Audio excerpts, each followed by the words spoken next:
Okay, so where should you install your wall anchor? The very first thing is make sure you find a stud.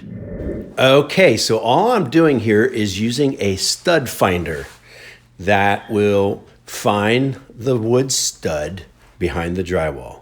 And so I'm going to find the stud finder works on basically magnetized nails.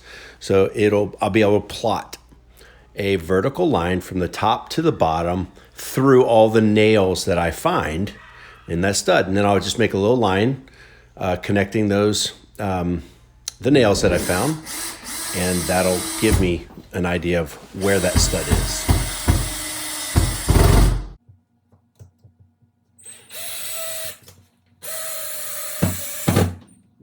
Then once you have found the stud, so a lot of times they're going to be 18 inches apart or 24 inches apart. So you could make the assumption that if you found one here, you could measure 18 inches apart here to see if there's another stud, but you just need to verify that with your stud finder, okay? So I chose this spot here because as I pull my bands out into the workout room or into the workout space, there's nothing that's going to impede me from doing whatever I need to do out in this space, and then just made my anchors here.